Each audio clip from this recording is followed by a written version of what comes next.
पहा नवीन एपिसोड्स एकदम add free.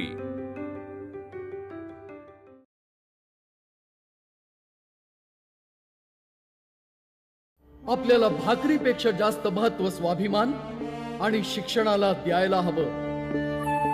हेच मानवतेसाठी योग्य आहे आणि मानवतेच्या या आधारस्तंभावरच आपल्याला एक नवा समाज निर्माण करावा लागेल।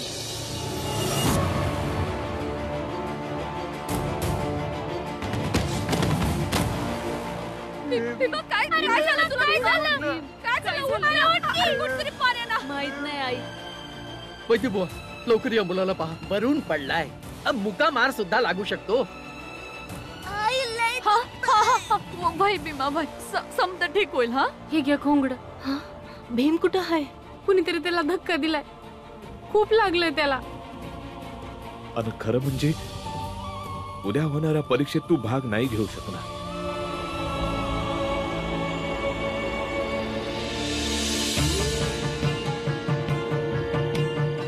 कुठं गेली होतीस आई?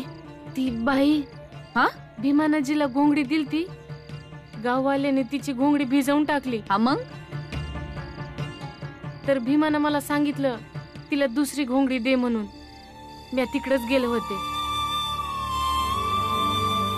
ये पोरगा पण ना वेदनेने इवळतो या, पण दुसऱ्याची काळजी करणं सोडणार नाही। तुम्ही नशीबवान आहे की तुम्हासनी असा मुलगा भेटलाय।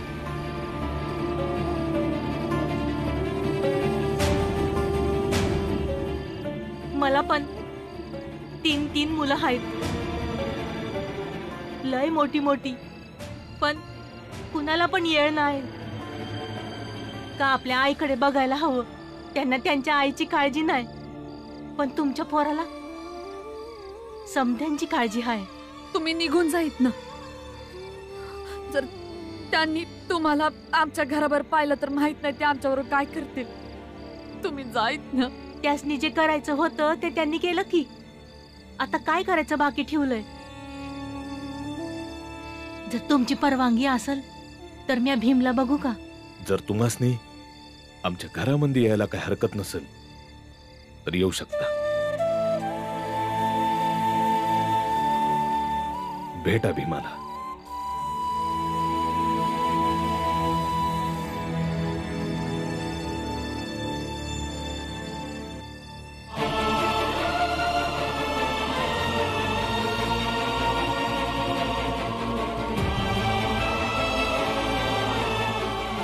आजपासून या बाईशी कोणीही कुठलेही कसलेही प्रकारचे संबंध ठेवायचे नाहीत। इतकंच नाही तर पाणी सुद्धा द्यायचं नाही, मेली तरी चालल।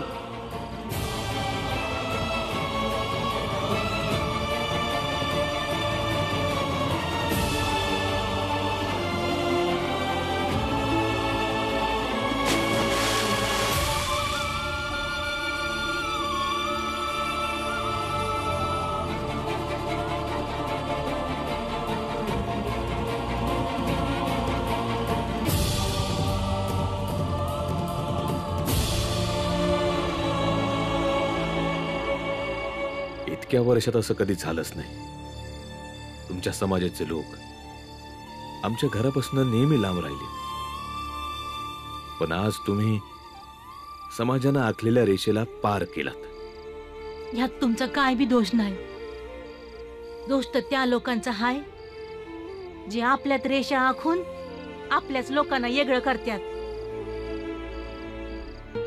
भीम आत आहे, तुम्ही आत या, नाहीतर कुणीतरी आत या लवकर।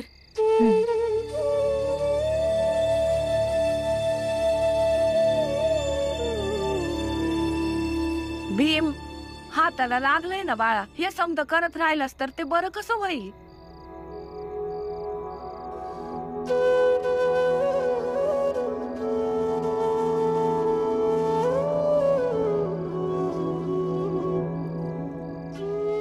काकी, तुम्ही इकडं? कुणी बघितलं तर? बघू दे, मी तुला बघाया आलीये, तुझी जखम बघाया आले। लय दुखत कार बाळा? सांग कुणी केलं हे?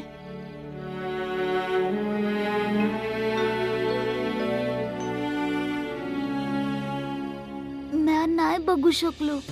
कुणीतरी मागणं धक्का दिला म्हणून. काय नालायक लोक आहेत ही. एवढ्या छोट्या बाळाला मारायची हिंमत झाली. बाळा बघच, ज्यानं कुणी तुला ढकललं हाय ना त्याला किड पडतील.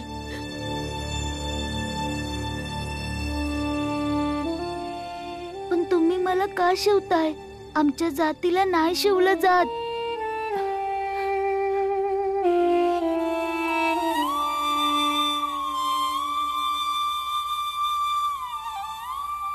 मी आपण आधी बाकीच्यांसारखा ह्योच विचार करायची की रेषेच्या पलीकडं माणसं नसत्यात, त्यांना शिवलं नाही पाहिजे. पण आता मला समजलं की ज्या ज्या माणसांच्या मनामध्ये दया माया असते तो माणूस लय चांगला असतो. आणि तुझ्यात हे समदे गुण आहेत भीम. तू त्या खोट्या बोलणाऱ्या लोकांपेक्षा लई चांगला आहेस बघ. तू आयुष्यात लई पुढे जाशील. सुखी राहा. आता मी जाते. हं, तू आराम कर आणि स्वतःची काळजी घे. हं, वय, आणि तुम्ही पण स्वतःची काळजी घ्या. थंडी लय हाय.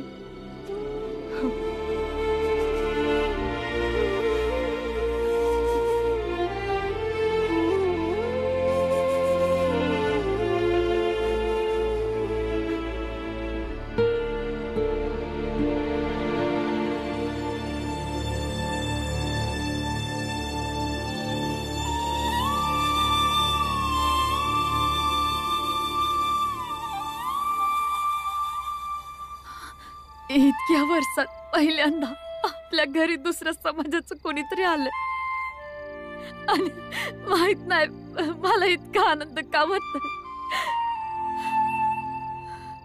या भेदभावाने भरलेल्या समाजात कोणीतरी समाजाची भिंत पार करून इथं आलंय. आणि ते बी आपल्या बाळासाठी, आपल्या भीमामुळं. आनंद तर होणारच. तुला आठवतं भीमाबाई, तू एकदा भीमाला समजावलं होतंस. ह्या वर्तुळाच्या आत आखलेली एक रेषा आहे. आज त्या रेषेला पार करून कुणीतरी भीमाला भेटायला आलंय. वय, आणि आठवतंय तुम्ही पण एकदा म्हणला होता महात्मा फुले नेहमी म्हणायचे की आपल्यातूनच कोणीतरी आपल्याला या अंधारातनं बाहेर काढणार. आणि तुम्हासनी पण वाटत होत की तो जर आपला भीमा असेल तर. भीमाबाई, खरंच जर बदल घडवणारा एकटी जर आपला भीमा असेल ना तर आपण लय नशीबवान असू. आपल्या जीवनाचं सोनं होईल.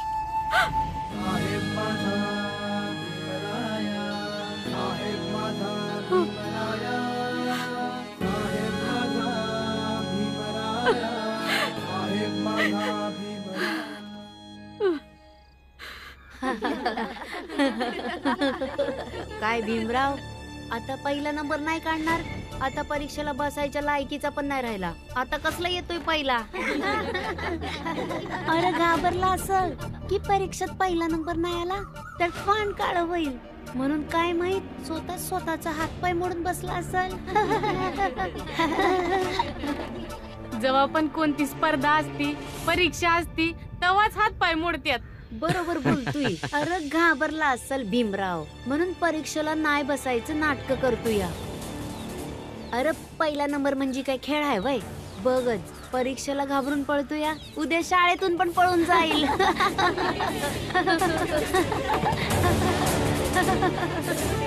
पहिलं येणं आणि पहिल्या नंबरचं सपान बघणं दोन्ही वेगवेगळ्या गोष्टी आहेत.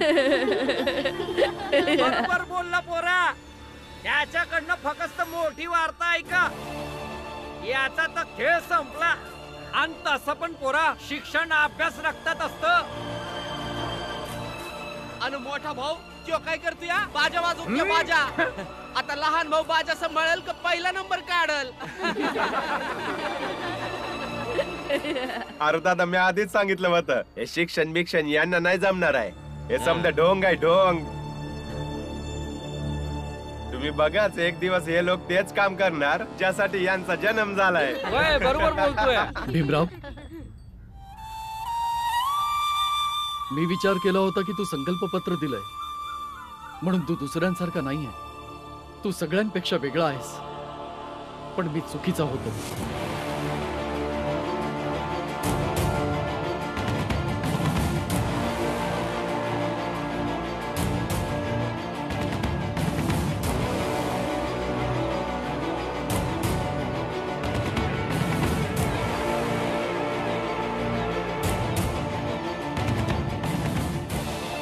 इतका अभ्यास करेन की येथेच तुम्हाला माझा अभिमान वाटेल आणि शाळेला भी माझा अभिमान वाटेल. जेव्हा मी या शाळेतनं शिकून बाहेर जाईन तेव्हा तुमच्या शाळेचं आणि तुमचं नाव जगभर होईल.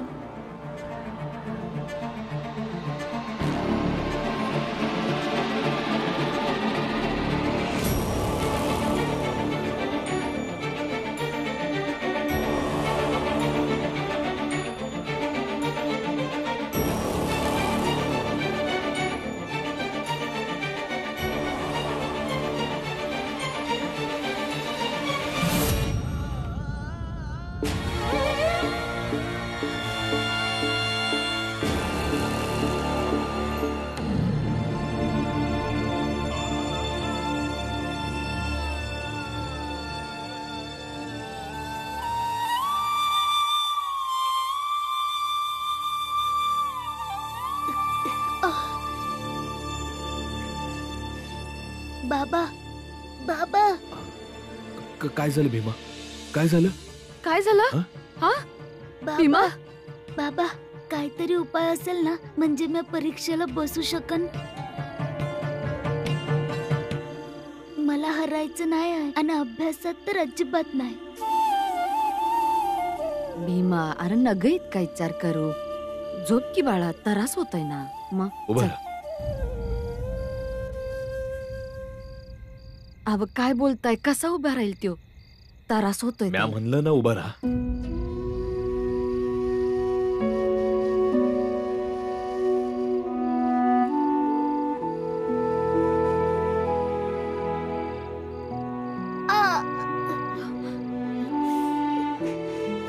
अरे भीमा, भीमाबाई,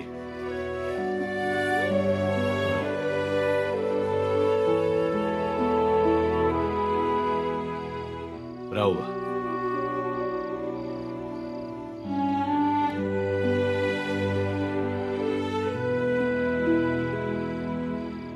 भीमराव उभा.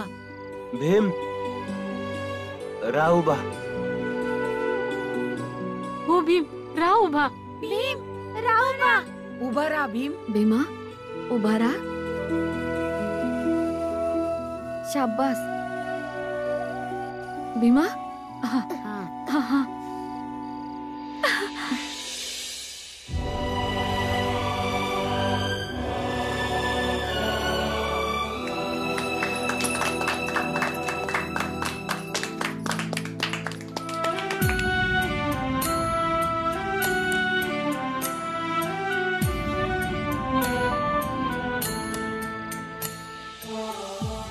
अहो काय करताय? कुठं घेऊन चाललाय त्याला?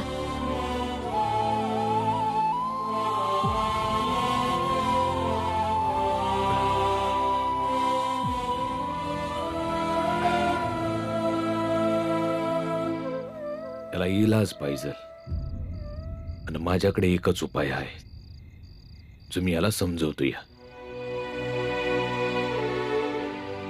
भीम, दुखतय का? वय बाबा, लय दुखतय. यज्ञा या जाणवतातच. त्या यज्ञेपासून दुर्लक्ष करण्यासाठी साधना करावी लागते.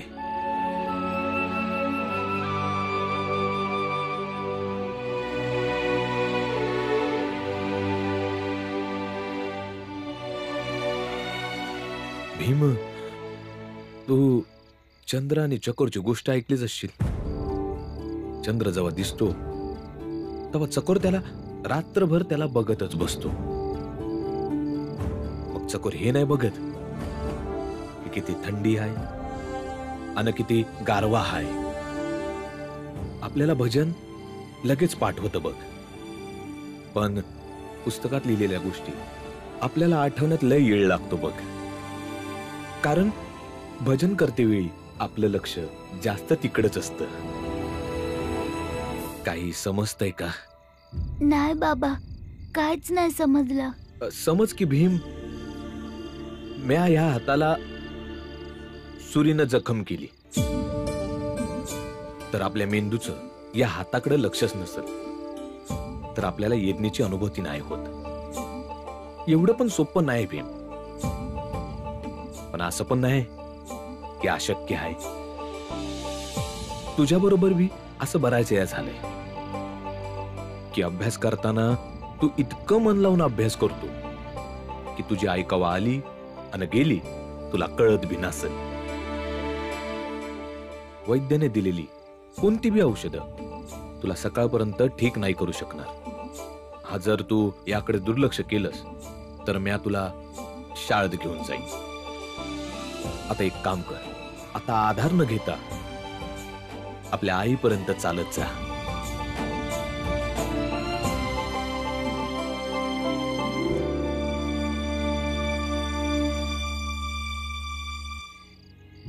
सौताहून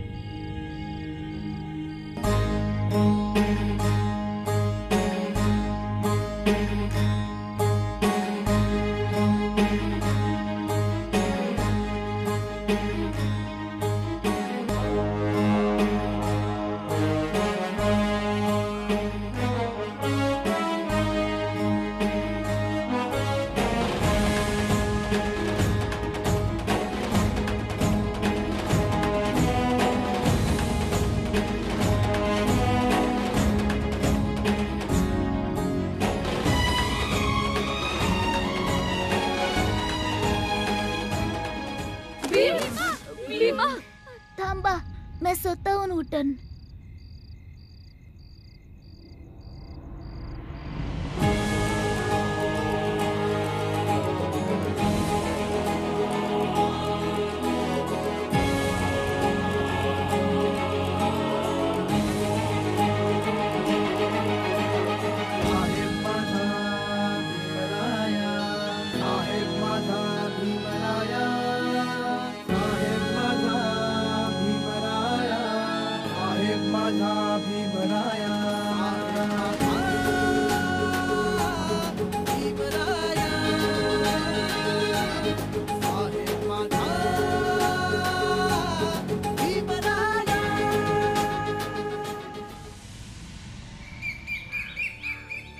पेंडसे सर, मला क्षमा करा, तुम्हाला सुट्टीच्या मध्येच जॉईन करायला बोलवावं लागलं. त्याचं कारण आहे, आंबेडकर गुरुजींना एका आठवड्यासाठी सस्पेंड केलं आहे आणि म्हणून तुमची कमतरता जाणवली. शालेय बोर्डानं प्रत्येक शाळेत एक परीक्षा घ्यायची ठरवलेलं आहे. शिक्षकांच्या अभावी या परीक्षा घेणं अत्यंत कठीण गेलं असतं. मी आपणास विचारू शकतो का, आंबेडकर गुरुजींना निलंबित का केलं? एक विद्यार्थी आहे भीमराव, त्यांना त्याच्याबद्दल जिव्हाळा आहे. बस याच कारणावरून शिक्षकांमध्ये आपसात वाद झाले. नियमबाह्य वर्तन पाहून मला कारवाई करावी लागली. हे असं मी पहिल्यांदा पाहतोय की एखाद्या विद्यार्थ्यासाठी शिक्षकाने नियम तोडल्यामुळे त्याला दंड दिला गेला. असो, ठीक आहे, जे झालं ते झालं. आता मी काय करावं? ही प्रश्नपत्रिका आहे, तुम्ही नीट लक्ष देऊन परीक्षा घ्या. ठीक आहे.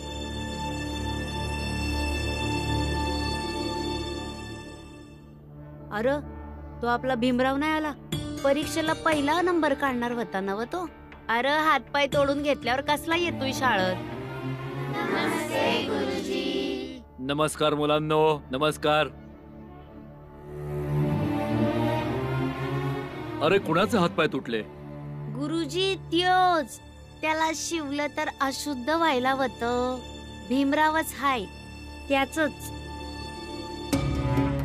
उपमुख्याध्यापक प्रधान गुरुजी भीमरावचंच नाव घेत होते. उपमुख्याध्यापक प्रधान गुरुजी म्हणत होते, आंबेडकर गुरुजींना भीमरावशी खूप जिव्हाळा आहे. भीमराव इतका का आवडतो? अभ्यासात खूप हुशार आहे का तो? हुशार बिशार काय नाही गुरुजी. फक्त गोड गोड बोलतो आणि गुरुजींची वावा करतो. म्हणून गुरुजी त्याला लय मानत्यात आणि म्हणत्यात लय आग आहे त्याच्यात. असं काय नाही आहे. आता हेच बघा, जरास काय लागलं तर बघा सरळ घरी बसलोय. त्याची समधी आग थंड होऊन फुट झाली.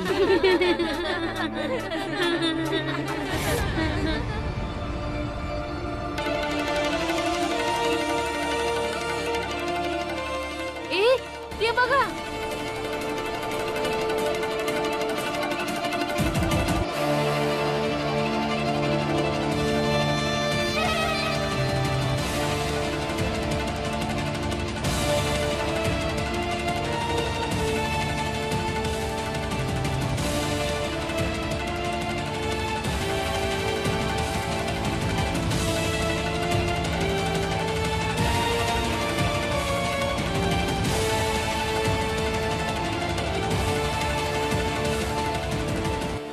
काय हाच भीमराव आहे?